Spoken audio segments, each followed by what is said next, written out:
Okay, so it's been quite a hiatus since I spoke with Akshay Oberoi, but I think the film that he's worked in really merits this conversation. And I came out of the cinema feeling a whole lot of emotions after watching Fighter. So huge congratulations, Akshay, and thank you so much for joining me. Thanks, Anuj. Appreciate that. All right, look, this is arguably one of the biggest films of your career, no doubt. And I think the character is definitely very much talked about as well. Uh, Talk to me about the experience of working on this film. I mean, it's what the first aerial action film that we've had in Hindi cinema. Uh, I think I think your first film with Sidharth Anand as well.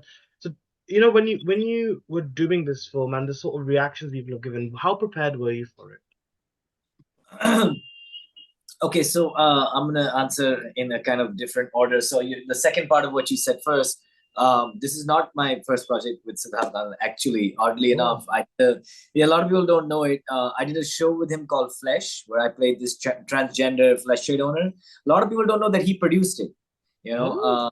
yeah. So that was me and Swara Bhaskar, and the show had gotten a lot of acclaim, but I'm not sure a lot of people watched it. But Sid and Mamta, being the amazing human beings they are, they really liked working with me and they liked my work in the show, and they told me that we're going to do something and give you something more that you deserve, or and because they are who they are, Fighter came along.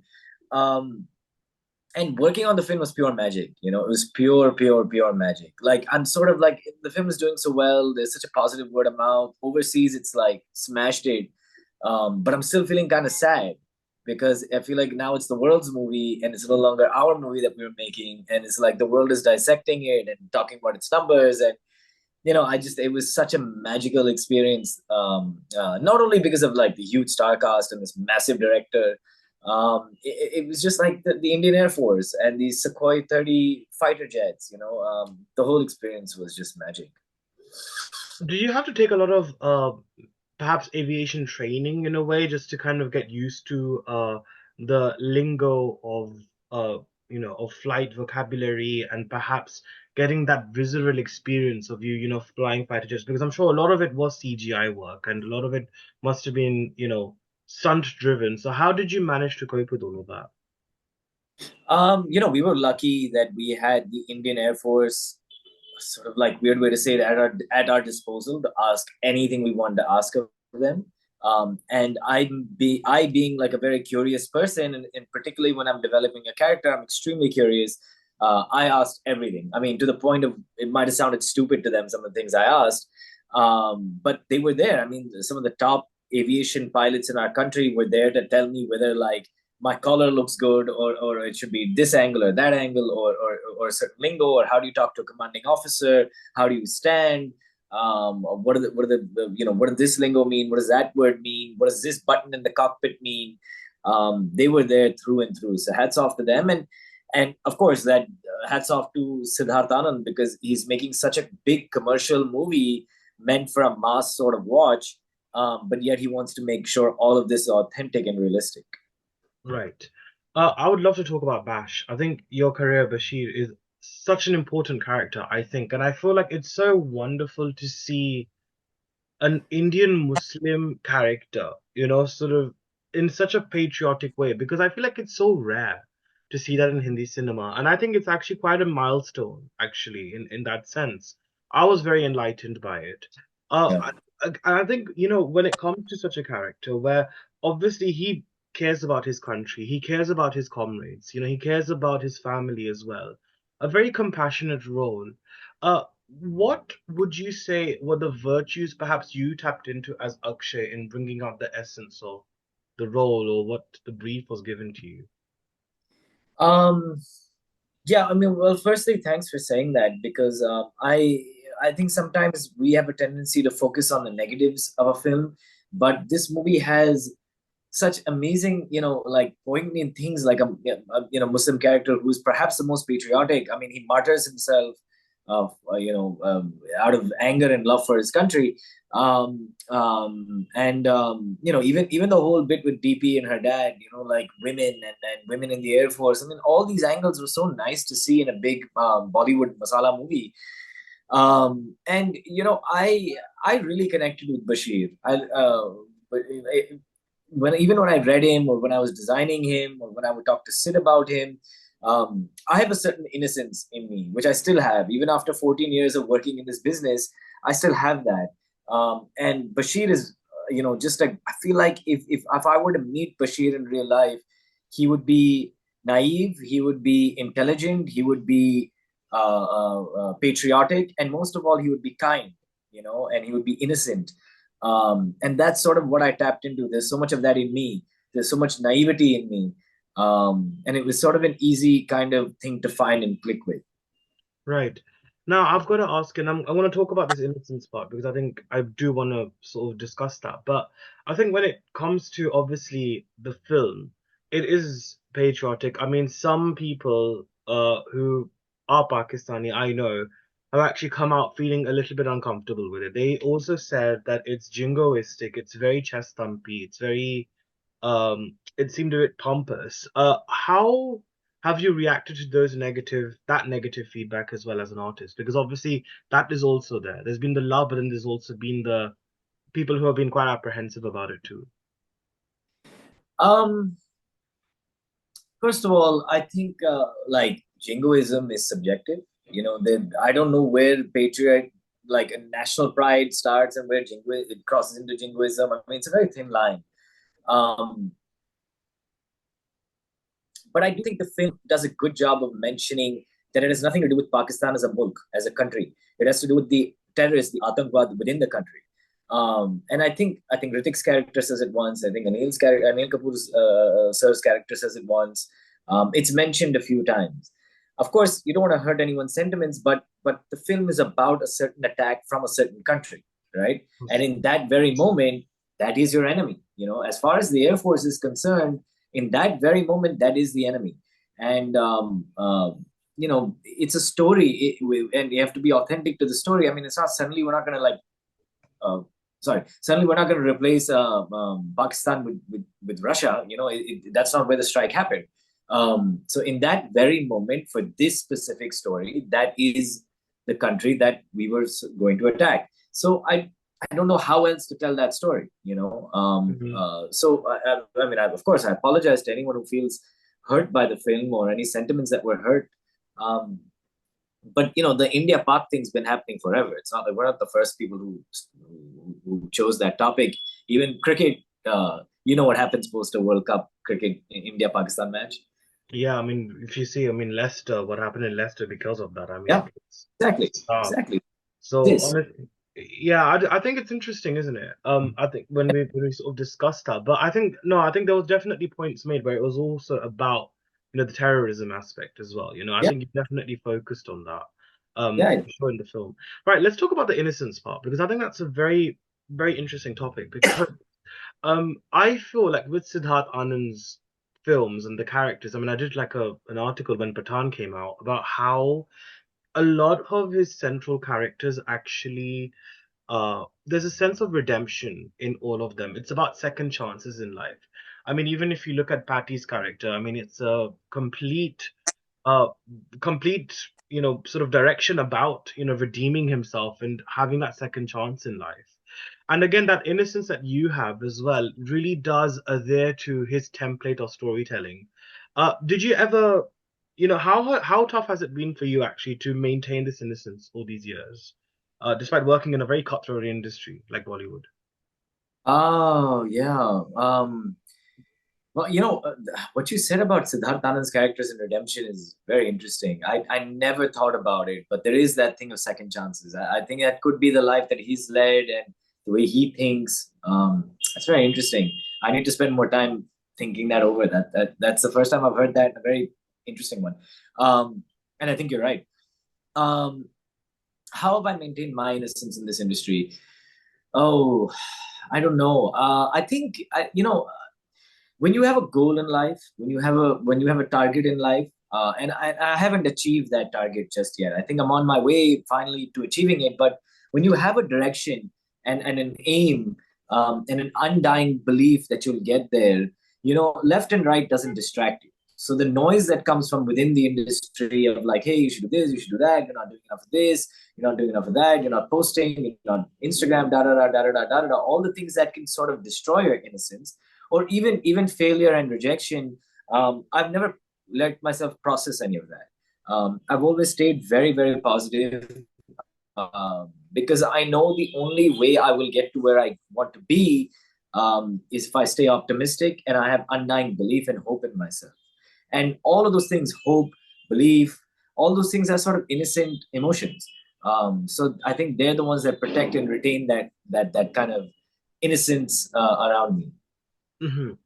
I think also if we look at the landscape of films, I feel like nostalgia has definitely really boomed in terms of the quality of what we see. Even if you look last year, I mean, Gadar 2, it's quite interesting because I feel like Gadar 2, Tiger 3, and this film, they have a lot of similar themes where I feel like it's not about demonizing a neighboring country. Of course, I mean, I can understand why they might feel like it encourages hate and why it is very aggressive in nature, of course, and that's natural, of course, for them to feel that. But it does really address the whole essence of, equalizing the society. And I think we've had a lot of films which have done that actually in the recent past. What do you think has contributed towards this shift in storytelling, and why do you think it's been such a huge sellable factor at the box office? I think a lot changed post the pandemic. And the kind of stories the audience wants to see on the big screen, versus what they'll say, yeah, just wait for Netflix, it has changed. People want a cinematic experience. And to cater to that, we've been making a lot of these larger than life um, action movies. And I think also it starts a lot with Marvel movies. I think once the world was watching all these big superhero movies smashing the box office and doing unprecedented numbers all over the world, is when we took a cue in India and we were like, okay, we don't really have Spider-Man and Superman as part of our culture, but we have Shah Rukh Khan and Salman Khan and Hrithik Roshan as part of our culture, who are as sort of super heroes as they come. Hmm. So these very intelligent directors, very successful and smart directors, visionary directors, took these guys and started making these superhero movies around them. And I think that's what the YRF spy universe does, or is intended to do. And I think Fighter, which is outside of that, also sort of intends to do that. I mean, Tom Cruise will never play Spider-Man because he's Tom Cruise. He's as big as Spider-Man. So I think these things have sort of led hand in hand. Of course, there's something about violence that is very primal, in all of us as humans, and it stirs up some kind of visceral reaction. So that's always been a part of cinema, and I think it's just been this marriage of these two things. Hmm. And when you are playing an army officer, when you are playing an Air Force pilot, I mean, of course, there must have been so many emotions within you. And did you actually interact with any of them? And how much did, if you did interact with them, did that really make you realize their sacrifices and, the bravery that they display on the field? Yeah, no, for certainly, Anuj. We spent a few days. Well, let me put it this way: that entire Tejpur shoot, which is the first part of the shoot where we shot on the Air Force base, we had access to India's top fighter pilots to ask them anything we wanted to, like anything, like literally. I'm not even kidding. Like I would ask them the dumbest questions. I think, and they would have so much patience with me because I just want to know everything. And it gives you. I already had a lot of respect for the Air Force. I mean, period. Like the Indian Air Force, any Air Force in the world, I have deep respect for people who even do this kind of a job, or even the Army. But when you speak to them, you know, I also used a lot of stuff from my own character because as actors, we absorb energy from what's around us, and when you speak to them, the kind of love for the country they have, it's like in their eyes. You can see it. I mean, they allowed us to ask anything. So I asked some really personal questions. And I heard a couple of stories about how some pilots before a strike had to leave in the morning, and they called, their wife or their spouse or their loved one, and the kind of conversations they had with them. Like, I may not speak to you ever again. I don't know.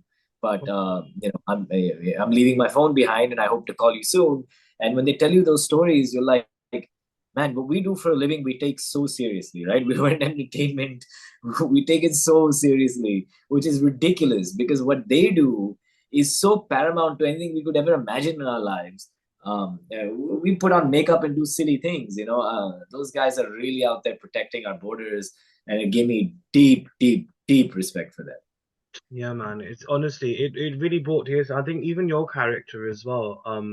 I think with the way the montage was done with Mitti in the background, the song, oh, it was really powerful. It was a very powerful and moving scene. Yeah. But I think actually it's quite a journey that you've had, I think, since like Isi Life May till now. What would you say have been the greatest lessons for you in this industry? We spoke about innocence earlier, but what Yeah. would you say has been what do you think has really helped you grow as an artist? Uh, working, working a lot. You know, I think, look, it's magical that I survived. If you look at my journey, it's amazing that I'm here today. You know, like, and I think that only comes because, I mean, I could have been a fleeting star by showing up at the red carpets and posting more on Instagram and sort of become a social media star and, you know, done all that jazz. But I never focused on that. I focused on my work. You know, I went out there and I think I worked more than any of my contemporaries. In fact, I think I have more unreleased movies than most people have. Hmm. I just went out and worked. Like I always compare my career to like people in the army trenches. You know, they're like you're like in that trench and you're fighting and you're fighting and you're waiting to get out of it. Like it's the ugliest part of war. And I've always seen my career as like this big battles that I've been fighting. Um, um, you know, hence fighter. Yeah. Um, yeah, I've always sort of connected with that word fighter because I've always thought of myself as one. Hmm. And the fact that I go out there every day, no matter what, flops, rejection, whatever it is, I put on makeup and I act for a camera. It's improved my craft over time, which is why such a big director takes notice of me. I mean, if you look at it, I think everyone who watched Fighter knows I'm there for my merit. You know, Hmm. like there's no, I'm not bringing anything in terms of box office like Hrithik and Deepika and Anil Kapoor and all those people are. And I'm considerably less known to the public. My work is permeated. I've done probably as much work, if not more, but my work is not permeated as much as some of these people, even Karan Singh Grover. So I think anyone who watches me on that screen is like, they know, they're like, oh, dude, this guy's done all these small, small, small things and led up to this. And that's only because I've been working on my craft. So I was cast in this movie for my acting, nothing else, you know, which is a Hmm. really lovely thing to know and believe in. And it's quite ironic you say that because I thought even like with Deepika and Hrithik, even as big superstars themselves, I feel like even they've had this really big fighting spirit in their lives because obviously it's definitely not been hunky dory for them either. Yeah, yeah. What they've gone through in their lives too, and I think the way they've all come out of it, I think you all seem to have had that kind of a spirit where, again, second chances, which ironically, like I said about Sidharth Anand's characters, I feel like again you all embodied that in some sort of form or shape because you've all had things in life which have obviously done well and then also gone sour, but then you're also carrying on. And I think that's the beautiful thing, which I just noticed about the casting actually, which is quite cool. But I think That's going forward now, after doing such a beautiful role like Bashir, what expectations or hopes do you have in terms of getting more meteor roles? And I know you do have a lineup of some very exciting projects. If you could also shed some light on that as well. Well, I don't know what's ahead. I haven't signed anything new. You know, I'll find out soon because I can't stay in. I have to be in front of a camera many, many days a year in order to feel good. You know, like I get depressed when I'm not acting. So I don't know what yet, but let's see. So that part I'll get back to you about. But I Mm. did a other work other than Fighter last year in 2023. So I shot Illegal season 3, which is a show I do. This is the third season's coming out soon. I joined the cast of a show for Z called Broken News, Oh, which is actually based on Press, which was a BBC yeah, show in yeah. the. It's great, great. Yeah, So I don't think Press went on for a second season, but the Indian version did well, so we got a second season. it was Uh, brilliant, actually. yeah, yeah, I also thought so too. So I'm in the second season with Shreya Pilgaonkar, Jaideep Palawat, and Sonali Bendre. And then there's a movie called Varchasva, which means absolute power, about the coal mines in Bihar with Ravi Kishan. Then there's a film called 2014 with the OG Jackie Shroff, Oh. um, where I play a terrorist and he plays a CBI officer interrogating me. And then there's a film called Tu Chahiye, which is by directed by Ratna Sinha. She directed a film called Shadi Mein Zarur Aana. Hmm. Um, that is also for Z. So there's a bunch of this stuff that is yet to release. Let's see how it fares and what people say about it. Hmm. But in the meantime, I'm figuring out what next to start shooting. Bless you.